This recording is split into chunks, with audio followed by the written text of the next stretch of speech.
하나님을 떠나면 소돔과 고모라가 됩니다. 그런 제목으로 하나님 말씀 나누겠습니다. 베냐민 사람의 기브아에 이르는 레위인 그리고 그의 첩, 그러나 밤이 되었지만 유숙할 곳이 없습니다. 아무도 그를 영접하지 아니하고 받아들이지 않습니다. 하나님의 말씀의 율법에는 너희가 나그네 되었기 때문에, 애굽에서 나그네 되었고 광야에서 나그네 되었기 때문에 나그네를 보호하고 나그네를 보살피고 나그네에 유숙할 곳을 주라라는 거 분명히 말씀하였지만, 그러나 베냐민의 기브아 사람들은 아무도 그를 유숙하도록 하지 않습니다. 한 노인이 저녁 때 한 노인이 밭에서 일을 하다가 와서는 이 사람들을 보게 되어집니다. 어디서 왔느냐 물어보더니, 어디로 가느냐 물어보더니 자기 집에 가자라고 그런 이야기를 하는 거죠. 그런데 이때 말입니다, 레위인이 하는 이야기가 참 가관 중에 또 가관입니다. 나를 영접하는 사람이 없습니다 라고 말하더니 19절에 우리에게 나귀들에게 먹일 집과 여물이 있고 나와 당신의 여종과 당신의 종인 우리들과 함께한 청년에게 먹을 양식과 포도주가 있어 무엇이든지 부족함이 없나이다. 무엇이든지 부족한 게 아니고, 부족함이 없는 게 아니고 다 부족하죠. 유숙할 곳도 없고 아무것도 없는데 마치 모든 것이 있는 것처럼 이렇게 가식적으로 떠벌리고 있는 그런 이야기를 본문이 이렇게 가르쳐 주는 거예요. 18절에는 베들레헴에 갔다가 이제는 여호와의 집으로 가는 중이다 이렇게 말하고 있습니다. 여호와의 집을 떠나서 배회하고 방황하는 이 레위인이 자기가 어려울 때, 자기가 힘들 때는 자기가 레위인이고 자기는 여호와의 집으로 간다, 이 구라 중에 상구라를 하고 있는 그런 모습을 본문이 그렇게 보여주고 있죠. 사사기이기 때문에 그렇습니다. 이게 하나님을 떠난 시대이기 때문에 그렇습니다. 거짓말을 하고 부풀려 좋도록, 그냥 자기 마음에 좋도록, 그래서 자기 유익을 추구하는 그런 부분을 본문이 보여주는 것입니다. 노인이 뭐라고 합니까? 그대는 안심하라. 그대의 쓸 것은 모두 내가 담당할 것이니 그리 유숙하지 말라. 노인이 싱긋이 웃으면서 하는 얘기가 걱정하지 말고 우리 집에 가자, 그런 이야기를 하는 거죠. 하나님의 마음이 이러한 것 아닌가라는 것들을 우리가 생각해야 됩니다. 수고하고 무거운 짐진 자들아 다 내게로 오라. 내가 너희를 쉬게 하리라. 주님이 말씀하시고 내 멍에는 가볍고 쉽다라고 그렇게 말씀하지 않습니까? 무거운 짐을 지고 수고하고 애쓰는 여러 가지를 가지고 그저 세상 가운데 살아가는 우리들에게 주님의 말씀은 수고하고 무거운 짐 다 내게로 맡기고 그렇게 하라라는 것을 가르쳐 주시는 게 주님의 마음입니다. 그래서 그 집에 갔습니다. 노인의 집에 들어갔습니다. 식사하고 그리고 즐겁게 그렇게 담화하고 하고 있는데 그 성읍에 불량배들이 있었어요. 벨리알의 아들이다, 이런 의미입니다. 벨리알의 아들, 벨리알은 사단이죠. 사단의 자식들이, 그러니까 마귀 자식들이 와서 좀 더 강하게 표현하면 마귀 새끼들이 와서 그냥 괴롭히려는 그런 부분이 그 다음에 나왔는데요. 집주인 노인에게 말하되 내 집에 들어온 사람을 끌어내라. 우리가 그와 관계하리라. 어디서 많이 보던 광경이지요. 어디서 왔습니까? 소돔 고모라 성에서 보았던 것 아닙니까? 소돔 고모라 성에서 롯이 갔더니 롯이 들어갔더니 그곳에서 이끌어내라. 롯의 집에 천사들이 왔더니 이끌어내라 했던 그런 부분, 그대로 말하고 있죠. 소돔 고모라는 이방 백성이 살던 곳이었습니다. 소돔 고모라는 이방인들이 살던 곳이었는데 그럴 수 있다 치더라도 그래도 하나님께서 진노하시고 그들에게 불벼락을 내리시고 그 성이 망하게 하였는데, 지금 여기는 베냐민의 기브아 땅입니다. 그런데 하나님의 택한 백성에게도 이런 악한 일이 있었다라는 것을 말하고 있으니 참으로 이 시대가 얼마나 타락한 시대였다라는 것을 잘 볼 수 있는 그러한 때입니다. 문제는 오늘도 그렇다는 것입니다. 문제는 오늘날도 똑같다라는 것입니다.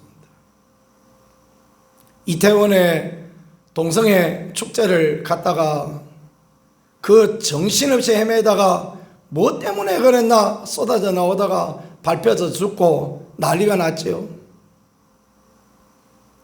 지금 정부에서는 그 사람들에 대하여서 보상을 내줘야 된다, 그런 이야기들을 하고 있습니다. 뭐 하러 갔습니까? 거기 뭐 일하러 갔습니까? 거기 뭐 나라 민족을 구하러 갔습니까? 그래 간 거 아니지 않습니까? 거기 동성애 축제, 이게 마귀 장난이요, 이게 하나님 앞에 옳지 못함임에도 불구하고, 그런데 거기 갔다가 자기들끼리 죽은 것을 국민이 낸 세금을 가지고 충당을 해야 된다. 이게 이 정부가 하는 악한 짓이고, 그런 것은 옳지 않죠. 목사들 중에서도 동성애를 옹호하는 사람들이 있습니다. 아니, 성경도 안 읽어봤습니다. 어디 목사가 찢어진 입이라고 목사가 동성애 이야기를, 그게 그런 성소수자도 보호해야 된다, 뭐 그런 이야기를 하고 있는 것입니까? 심지어는 서울에 있는 대형교회, 큰 교회 목사들도 뭐 그런 이야기를 한다 그러는데, 참 얼마나 안타까운 그런 부분인지 모르겠습니다. 이방인들이 하는 짓들처럼 그렇게 소돔 고모라가 어떻게 멸망하였다라는 것을 정확하게 보고 있는 사람들이 그런 이야기를 한다는 게 너무 안타깝고, 그렇습니다. 교단들 중에서도 진보적인 성향을 가진 사람들이 있죠. 뭐 진보적인 생각을 가질 수 있습니다. 신학은 다양하니까요. 신학의 스펙트럼은 다양하니까 진보적인 생각을 가질 수도 있고, 우리 침례교처럼 침침하고 보수적인 생각을 가질 수도 있고, 여러 가지 있습니다. 그러나 분명한 것은 성경적이어야 하죠. 그죠? 하나님의 말씀이 기준이 되어야 되고, 하나님의 말씀 밖으로 벗어나가지 말아야 되고, 하나님 말씀 밖으로 벗어나면 이단이고, 그게 옳지 못한 것 아닙니까? 이런 기준들을 우리가 정확하게 보고 있는 게요, 하나님 앞에 귀하고 하나님 앞에 아름다운 그런 부분입니다. 선을 넘지 말아야 돼요. 선을 넘으면 이단되고, 선을 넘으면 하나님 앞에 복을 받지 못하는 그런 사람들이 되어지는 것입니다. 성읍의 불량배들이 오니까 이 집주인과 또 그 레위인이 어떻게 합니까?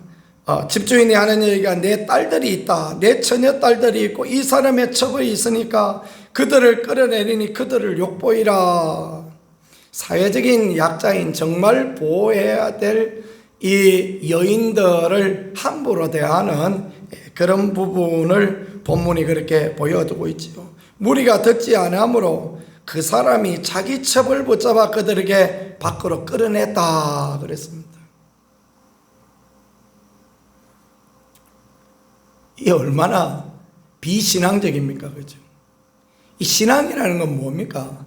예수님 정신이라는 건 뭡니까? 예수님 정신이라는 것은 내가 죽어서 남이 살 수 있다면, 내가 죽어서 약자가, 내가 죽어서 죄인이 살 수 있다면 하나님이 십자가에 매달리는 거, 그게 십자가의 정신이고 주님이 우리에게 보여주신 모습이지 않습니까?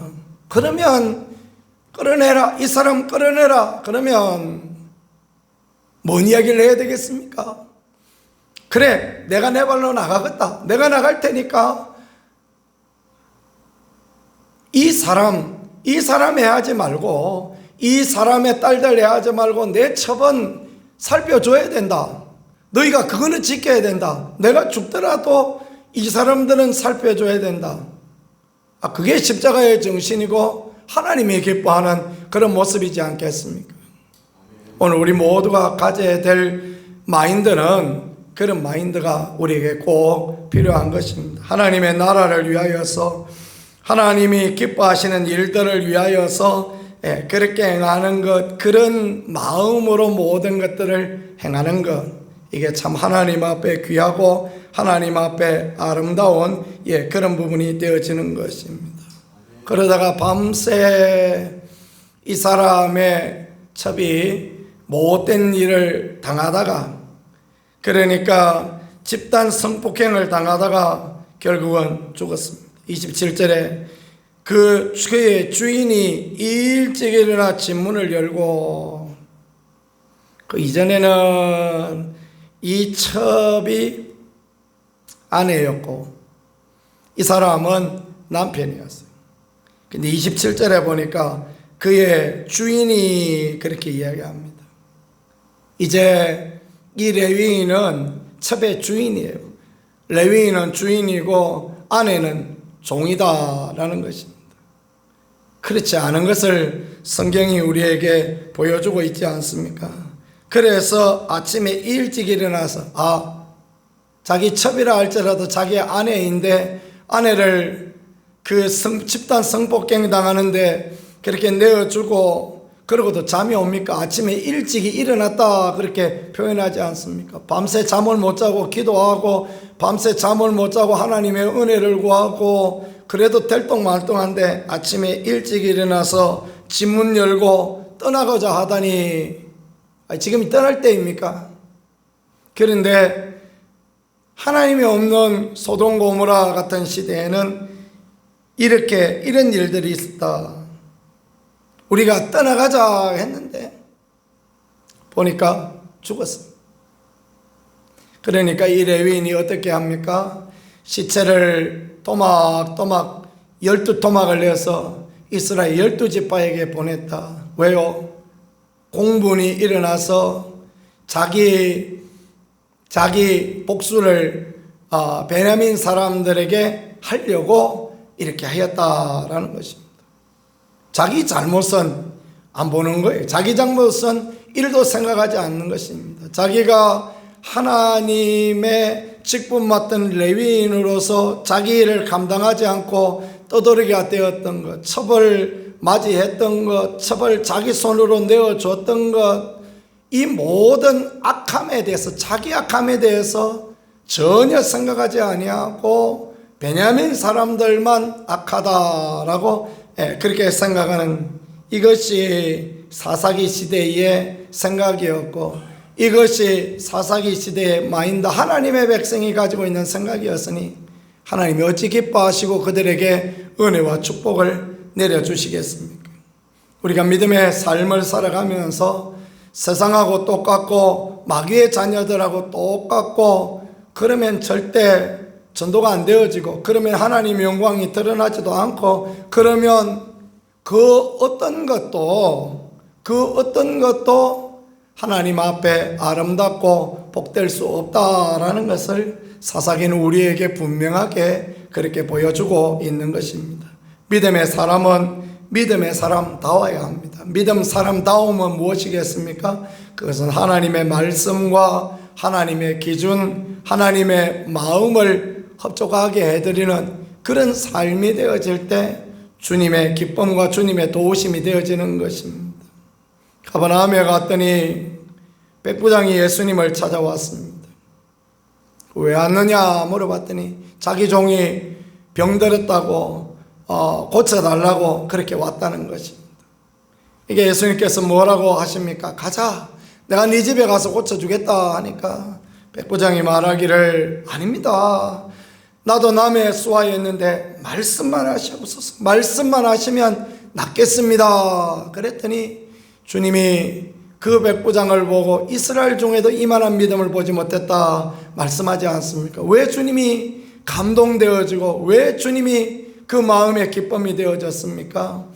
이스라엘 사람들보다, 하나님의 백성들보다 이 로마 백부장이 더 하나님을 감동시킬 만한 믿음을 가지고 있었다라는 것입니다.